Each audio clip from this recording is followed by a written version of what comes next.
Welcome back. This is Chart Overload. I am Mumy, and that's JG. We are the founders and partners in Sollinda Capital Management. Back to run through what I think's maybe too many charts, and Justin doesn't necessarily think so. Just to talk through what we think might be going on under the surface with the markets. We appreciate you joining us. This is our second September video, and there's always a lot going on, Justin. Always. Busy times. Let's get started with the big picture. First chart just looks at the U.S. unemployment rate versus the deficit to GDP ratio, a really interesting way of viewing that, Justin. I don't know where you found that, but I like it. I believe this came from Spectra Markets, so they put out some good charts. But jumping right in here, this is a pretty noisy chart, lots of dots, lots of colors, but basically what it's showing is the x-axis is U.S. unemployment, so further to the right is higher unemployment. The y-axis is the deficit, so the further down you go on the y-axis, the bigger the deficit is relative to GDP. And what this basically shows is that historically, as unemployment rises, the deficit increases because usually there's stimulus to offset the rise in unemployment. But the circled area and the red dots is where we are presently, which is pretty unique in that we have, the biggest deficit of all time relative to GDP, but yet unemployment has not even increased yet. So it makes one think, like, how big does the deficit get relative to GDP when we actually do get further deterioration in the labor market? Well, and that's been part of the concern with the Treasury market that we've seen. Pressure on those is all about the deficit spending. Moving on, you mentioned it. Let's talk about the unemployment rate. Came in recently at 4.3%. This shows a little chart going back to the 50s. Yep. So. Squiggly line chart, but as you can see here, it is cyclical, meaning that there are periods of time when unemployment increases, blue line up, and the gray shaded area is recession. So what we see here presently, the big disproportionate spike that occurred during COVID, and since then we've had very low unemployment, but as we've discussed, in commentary and in these recent videos, it has started to increase. Unemployment has started to rise. Yeah, 4.3, it's what the highest it's been in some time, but it's softening. We know that, but the question is it just normalizing from the administration's immigration policies? We don't know, right? That's why Justin and I joke that we have to pay attention to this economic data, but it's really hard to act on it. Because there's always a multitude of variables going on. This next chart looks at inflation. Inflation data came out this week. And, there were a lot of fears that was going to come in really hot, and it did not. It met anticipated levels outside of the change to CPI month over month. Yeah, there was really no surprise to the market, and if anything, the market took it as a positive that there was no increase relative to expectation. But the important thing to note here is the number 3. And basically you can see that CPI year over year is just under 3, and core CPI year over year is just above 3.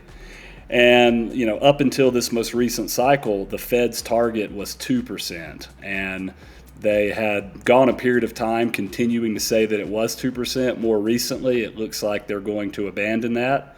And believe it or not, Move the goalposts. So it looks like they're going to start rate cuts, even with inflation 50% above target. Correct. And I guess my takeaway from the inflation data was it's pretty clear any tariff pressures from companies have not necessarily been passed on to consumers yet. Not yet. And then the counter to that is, the Fed even mentioned it.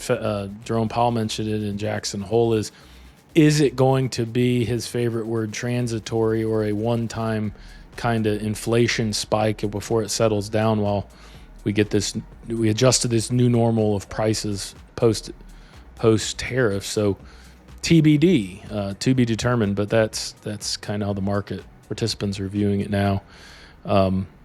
One other thing to come out of CPI and the employment data, this next chart, bets on the Federal Reserve cutting rates this month. In the next week, they're all but locked in that they will be doing so. I think there's a 94% probability of a 25 basis point cut and 6% chance of a 50 basis point cut. Right. So this basically shows that in the upcoming meeting, there's a consensus that there'll be a 25 basis point rate cut. There's expected to be one more by the end of the year. And then if you look out to September of next year, there's expected to be 150 basis points lower Fed funds rate by that time. So very quickly, despite higher inflation, the market has really priced in a pretty significant upcoming rate cut cycle. So, that's been volatile in terms of what the market expects, but a big part of this has to do with the fact that it seems the Fed is no longer pushing back on political pressure and is ultimately going to choose to look at the data that advocates for a rate cut versus look at the data that would advocate for holding rates steady or even increasing them. If there was a surprise rate increase, man, that would be night. There'd be some volatility. Yeah, that's again, takeaway from the macro big picture data is okay. The economy is slowing, but it's not that bad. Moving on to domestic stocks. This first one just looks at the Mag 7, the Magnificent 7, relative to the rest of the S&P 500. Yeah, so we'll consider this our ongoing periodic reminder of just how big the biggest of big companies have become. But what this basically shows is that the 7 biggest companies in the S&P 500 are as large as the other 493. So increasingly, you've got the S&P 500. If you own that, a lot of people might think they have exposure to 500 companies. If you have 100% exposure to the S&P 500, you ultimately have 50% exposure to 7 stocks. Yeah, which is, passive. We've talked about passive flows, people setting and forgetting it. And the thing is, it's worked, right? It's worked. Moving on to this next chart, it's CapEx as a percentage of sales for some of the largest technology companies, Apple, Google, Meta, NVIDIA, Microsoft, and Oracle. Really interesting chart, Justin, that I think I found. I'm not trying to take credit. One of us found it, but it really stood out to me when I found it. Kudos. Yeah. Well done. Thank you. I can contribute here and there. Every once in a while. Line going up is more CapEx in terms of company spending on overall CapEx, which, again, this is what the biggest of big companies are doing. So this is a major CapEx boom, AI, whether it be buying chips from NVIDIA, building data centers. You hear news of companies like Meta investing in their own power supply, et cetera. This is a historic CapEx cycle led by the biggest of big technology firms. Yeah, I mean, this goes back 10 years, and the previous high was about 12% of sales, and it's up over 18%, approaching 19%. That's a percentage of sales. I mean, those are big numbers. To our last chart, or our last chart overload, where we talked about spending on technology and AI and infrastructure related to that exceeded that of all other consumer spending for the first time in history. That's where it's coming from, right? They have juiced the CapEx. Moving on to our next chart, looking at buybacks. This is something Justin and I have talked about pretty often in our commentary since we started working together, because it's become a bigger source of flows into the stock market. So a couple things to take away from this chart is the gray line is U.S. Corporate buybacks. The blue line is non-U.S. So the first thing is that U.S. companies buy back their shares notably more than foreign companies do.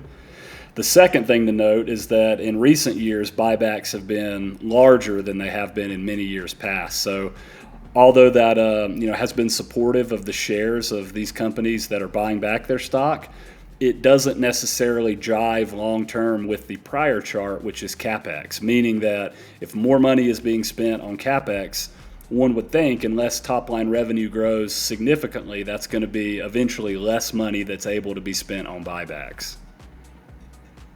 Yeah, that's again, one chart doesn't look like the other.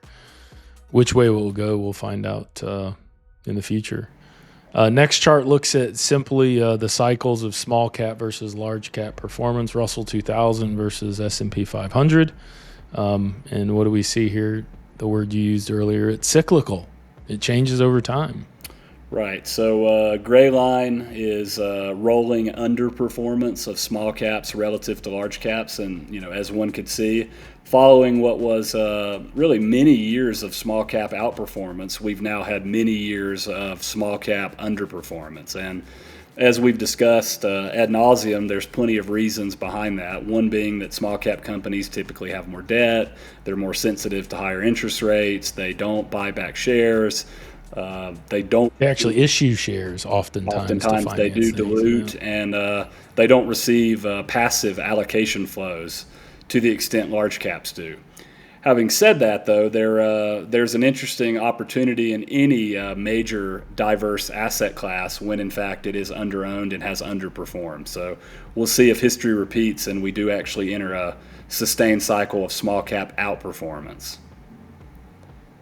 To be determined, but with financial conditions loosening, interest rates coming down, and the Fed looking to cut, that could bode well for smaller companies for many of the reasons you outlined why they've underperformed.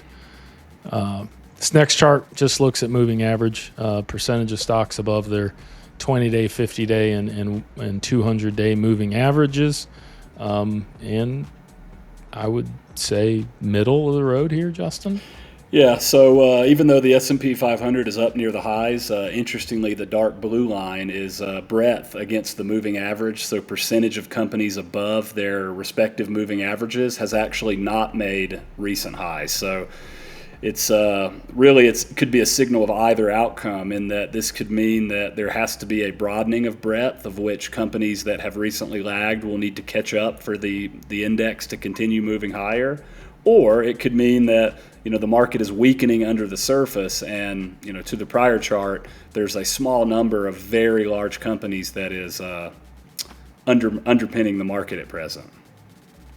Yeah, and a counter to that is large institutions. A couple of them, the systematic groups, are fairly neutral positioned right now. So if there was going to be a chase into the end of the year, there's sufficient room for it. And I always say this measure of number of companies above a respective moving average, it's a great gotcha in hindsight, right? But you can't act on it right now because it could go in either direction, right? Things could broaden and the index just rocket ships to the end of the year, or we could stagnate or go lower, and everybody's going, oh, well, the breadth was the telltale sign. Well, not always, but it's something that we have to pay attention to.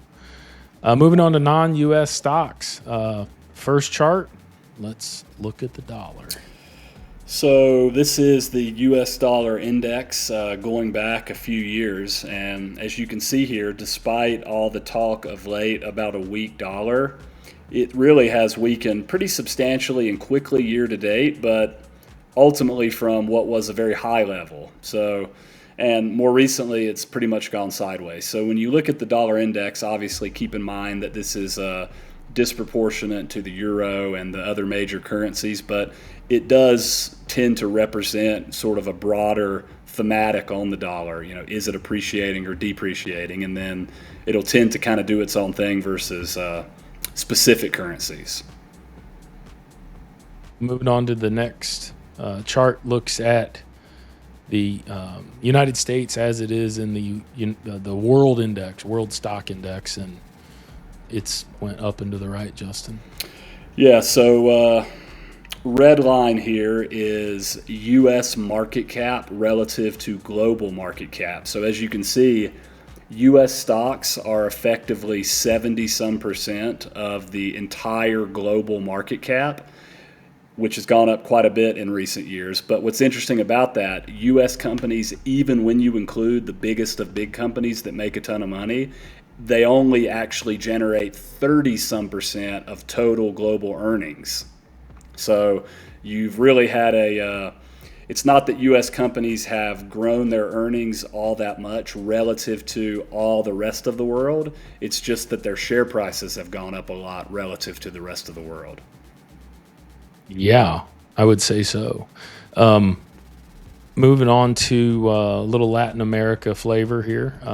As we've discussed on several chart overloads, we've got some pretty key elections in Latin America coming up. Yeah, so quite a few as outlined here going into next year. Most important is probably the biggest economy, which is Brazil, which will happen at the end of next year. And as of this week, former President Jair Bolsonaro has now been sentenced to prison by the Supreme Court.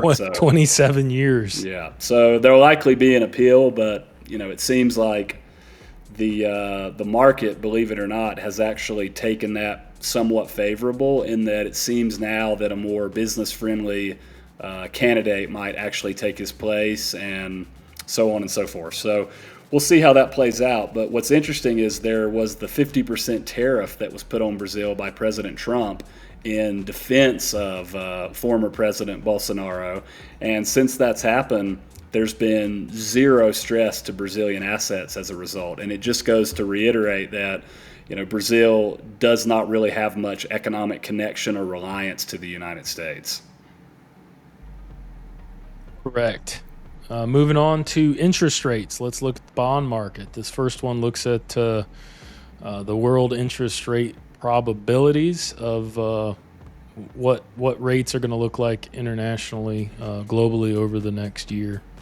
So this looks at several developing economies, the Eurozone included into that, and the black line is the U.S. So ultimately what's happened here of late is the U.S. has very quickly priced in rate cuts going into next year, of which we highlighted in a prior chart, while the rest of the world has recently not priced in nearly as many rate cuts. So the U.S. kind of started with higher rates and is now, the market is anticipating that those rates will converge down to the rest of the world by sometime next year. It's amazing how things change. I remember we did one of these and it was showing how the United States was so far behind. And now it looks like we may lead to the downside on the cutting cycle. Yep. Moving on, this looks at yield differential, yield curve. I believe it's the 30-year less the 3-month. Yep. I believe is what you use here. Yeah. 30-year, this chart is basically take the 30-year yield, subtract the 3-month yield. So 3-month yield is obviously the Fed's interest rate. The 30-year rate is, the most market-based interest rate, looking at inflation, growth expectations, deficit, etc. And we've seen some pretty sharp steepening from what was, multi-decade lows. But here more recently, over the last week, we've actually seen it start to flatten out again. So with all the talk of, ultra long duration interest rates running away to the upside, for now at least, there seems to be support for those bonds. So we'll see how that. Some stability. Yeah. Well, when the tariff stuff first came out and the 30-year got over 5, that's when people started really panicking. And, so to Justin's point, it's coming from extremely depressed levels where the 3-month was yielding substantially more than the 30-year. But at the same time, it is flatlined here recently. And as we talked about, the Fed fully expected to cut interest rates. This next chart looks at S&P 500 performance following rate cuts. And there's some interesting data in here. Yeah, based on this chart, you could say there's quite a bit of dispersion in that historically when the Fed does cut rates, it's typically going into what is a weakening economy.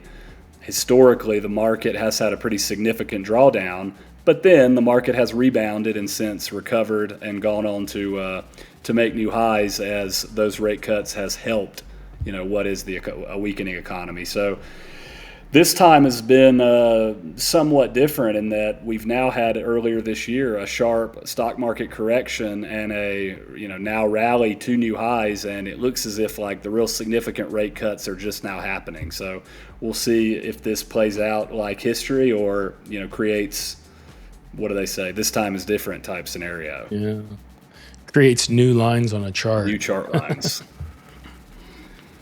Closing it up, we'll move on to commodities. First one looks at gold. And gold, as we've discussed, it was kind of coiling. And you said most likely would end up to the upside. We're not making a recommendation, of course, but just venturing a guess. And that it did. Yeah, so after having a pretty big couple-year run, gold, went sideways around the highs for a few months and has more recently broken higher to uncharted territory. So what this shows is going back to what was the last gold bull market in the 70s and into the 80s. This is the inflation-adjusted price of gold relative to the actual spot price of gold. And although there was some difference, it's pretty much all come together now. So gold is, for the moment, up and to the right. To the right. Final chart looks at OPEC production.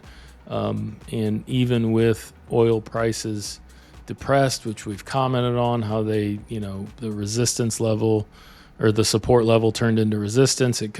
Oil couldn't seem to get back above this level. And we commented on supply demand dynamics.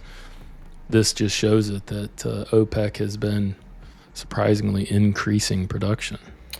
Yeah, and there's a few reasons for that. Some say that oil is the most political traded market, and that the reason that OPEC does things is, very wide and often very political. But ultimately, the white line is output, and what you can see here in the chart is typically price actually moves after output moves. So when output started to drop, going back some years ago, subsequently oil prices went higher, and when output actually moves higher, typically that eventually puts a ceiling on oil prices and they start to move lower. So we're at a moment right now where, the oil market has kind of been forgotten because it's had very little activity in terms of volatility over the last many months. But, as we go into the end of this year and into next year, one of two scenarios could eventually manifest. One could be the economy slows amidst pretty significant output increases. That would be very negative for the price of oil. Or the economy could, in fact, reaccelerate globally based on lower interest rates. And then, one could perhaps say that oil is one of the few markets that is undervalued in that type of environment. So we'll be watching that closely, as it also has pretty significant economic knock-on effects too, be it inflation, consumer spending, etc. U.S. dollar, yeah. U.S. dollar. So a lot of stuff. Well, that was a great little chart pack there, JG. We always appreciate you spending some time with us. We know there's lots of things you could spend your time with, lots of places you could get your market information. We appreciate you spending some time with us. We hope you found it educational and maybe a little bit entertaining at times. But anyways, if you want to contact us, check us out on the internet, Sollinda.com, SOLLINDA.com, SolindaWealth.com, SolindaFamilyOffice.com. We've got lots of websites. And if you want to talk to us about anything specific, want to dig a little deeper, email address is info@Sollinda.com, info@SOLLINDA.com. As always, we appreciate you spending some time with us. We hope you have a great week.